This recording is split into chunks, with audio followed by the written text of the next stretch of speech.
I put together a list of major characters in Final Fantasy XII, included all the judges, and I'm going to rank them with a tier list. I considered including all these side characters as well, but I don't think they have a big enough part in the story, so I just focused on more major characters. Ranking them on their stories, developments, or even how awesome they are. Nothing too serious, just my silly opinion that doesn't really mean much. Let's start. So when I replayed Final Fantasy XII, I think out of all the good guys, Basch is the one that grew on me the most. This time around I read him a bit differently. Your cage may have no bars, but it is a cage. The eyes of the Resistance watch unblinking. Let them watch. I know something of cages. A knight that fails to save Dalmasca and its king. He's betrayed by his brother, and he's tarnished and labelled as a Kingslayer. No one trusts him or even wants him around. But really, he's the most loyal character in 12. Basch is the character I feel the most empathetic towards, and I wish we got to experience a bit more of his past with his brother Gabranth, because their story is pretty awesome and tragic. S tier. So I'm just going to say it, I think Vaan is a weak Final Fantasy character. It kind of feels like he's being babysat by the real party members. I'm not sure if the rest of the party even likes Vaan. There's so many little moments where they're sighing or frustrated with him. Don't interrupt me, Vaan. Nice Vaan. You want to see what they think about it? I wouldn't... Surprisingly rude. Try to grow up, please. For a main character, Vaan doesn't really do much to change the direction or outcome of the story.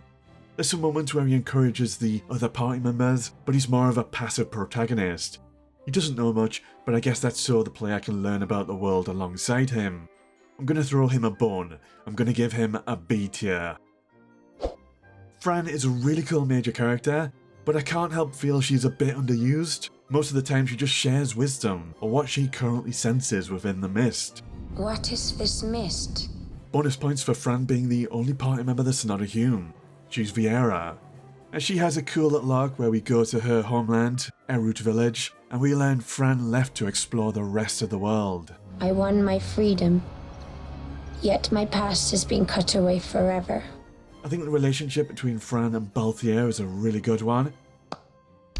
And I really want to give Fran an S tier, but I feel she's just too underused. There's not much in terms of development. It's an incredibly hard choice between A and S tier. Might regret it, S tier. Balthier, easily my personal favourite character in 12. So Vaan is the official main character of Final Fantasy XII, but I consider Balthier to be the real one. I am the leading man. Might need to do something heroic. He's a real sky pirate. He's witty, and while he acts like he doesn't care, deep down he's a Care Bear that's always watching out for Vaan and Peneole. You alright, Vaan? Hold on to this for me, would you? Just until I bring Vaan back. Him and Fran are the ultimate team.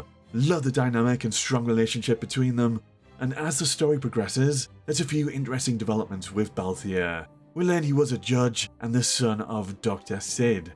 Awesome character, the backbone of Final Fantasy XII. Easy S tier and my favourite.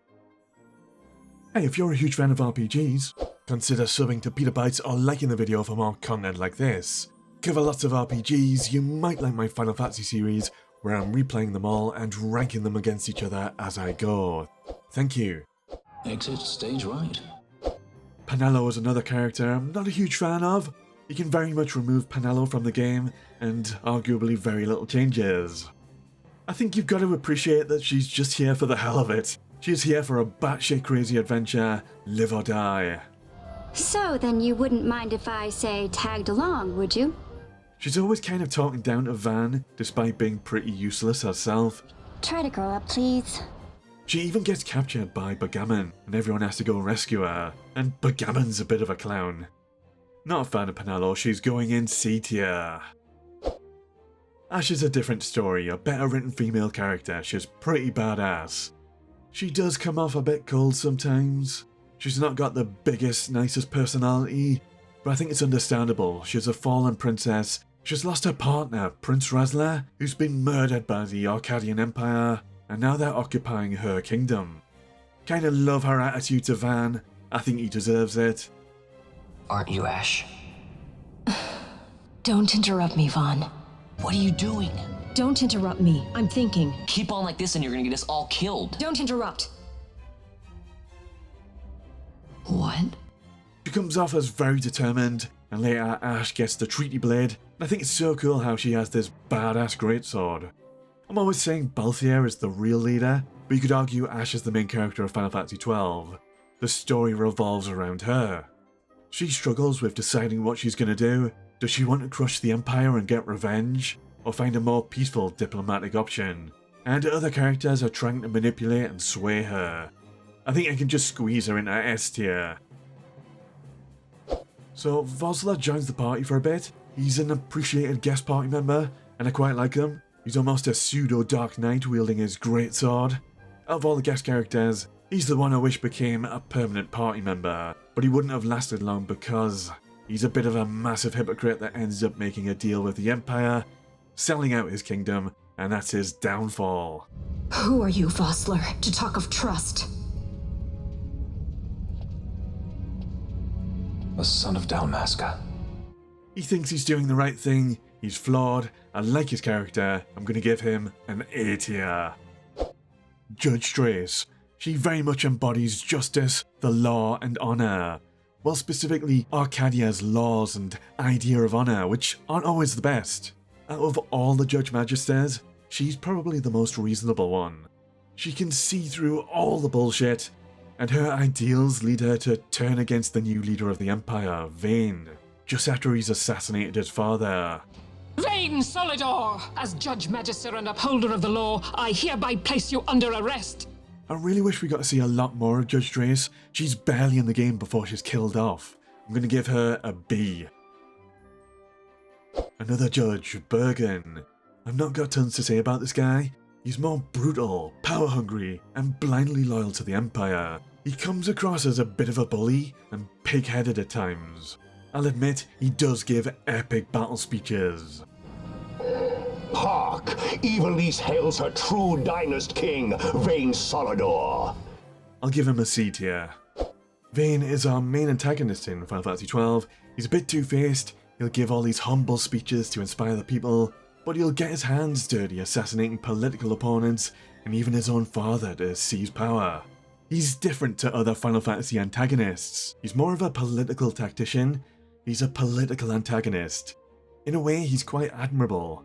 He's willing to get his hands bloody so that his younger brother doesn't have to. So, you would dirty your hands to keep his clean? My hands are stained with blood. I see little reason to stay them now. But he kind of falls apart towards the end when he becomes the final boss and goes Big Hulk mode.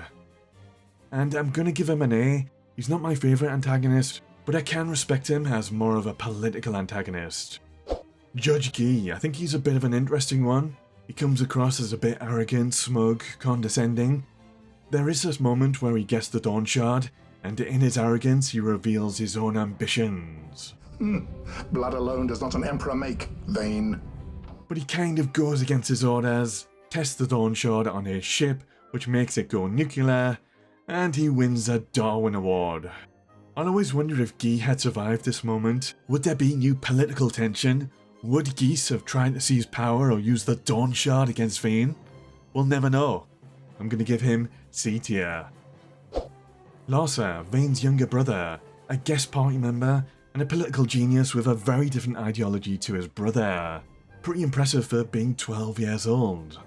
He seeks peace and stability between Dalmasca and Arcadia. He's diplomatic, intelligent, a bit of an idealist and compassionate. The men of my family, we are taught to place the needs of others before those of our own. He's an intelligent character that doesn't come off as annoying, and he's got lots of strong qualities. I'm gonna squeeze him into A with his brother. Reddas, a very late comer to the story and guest party member. A lot of people like to make use of Reddas before he leaves the party and do lots of side content like hunts and espers. He is pretty useful. He's respectful, mature, and a voice of reason. And throughout the story we occasionally hear little mentions of a previous judge, Judge Zet. Your Honor reminds me of Zet 2 years since. Well, turns out that was Reddas' alter ego, and ultimately he sacrifices himself. Judge Magister, condemn you to oblivion! Biggest flaw with Reddas is simply that he enters the game really late into the story. I'm going to give him a B. Judge Zargabaath. First off, really awesome armor design. I think it might be my favourite across all the judges. He's a bit more neutral, he's a bit more pragmatic, but you still sense he's not always on board for the darker stuff. Drace, you speak too freely. Zargabaath! Do not tell me you join in his mama's farce. With Rosaria poised to invade at any moment, our leader must have a free hand. And hats off to Zargabaath. At the end of the game, he goes against Vayne and is ready to sacrifice himself to save the city of Rabanastar. And that'll be by ramming his ship, the Alexander, into the sky fortress Bahamut. But he doesn't need to. Out of the active 5 Judge Magisters in 12, Zargabaath is the only one still standing by the end. B tier, I like him. Judge Gabranth. This is my favourite villain in Final Fantasy XII. He's very much the Darth Vader of 12. I've spoken a lot about him in my other videos. As a judge, he's dishing out the Empire's law, but deep down he's riddled with guilt and broken. He's human. And I love the story between the brothers Basch and Gabranth. But it's so satisfying when he finally turns on Vayne in the final act of redemption. Even a stray has pride. I'm gonna give him an S tier. Dr. Sid. Forget Robin Williams Sid or Chainsmoker Sid. 12 has got the craziest Sid across all of Final Fantasy. First time you see him, he's having a conversation with himself like a lunatic. Ah, yes. The reins of history back in the hands of man. And you eventually learn he's possessed by Vaan, who's influencing, manipulating, and driving Sid a bit loopy. There's also the tragic relationship between him and his son. If you are so set on running, hadn't you best be off, fool of a pirate? I'm gonna give Sid a B tier. Alright, there we go. This is just my silly opinion, it doesn't really mean much. Like I said, I've missed a few side characters. They don't have a huge role in the game, or have not much to say about them. I think I'm ready to move on to Final Fantasy XIII. It's gonna be a very interesting one to return to, so watch out for that. Have a good one.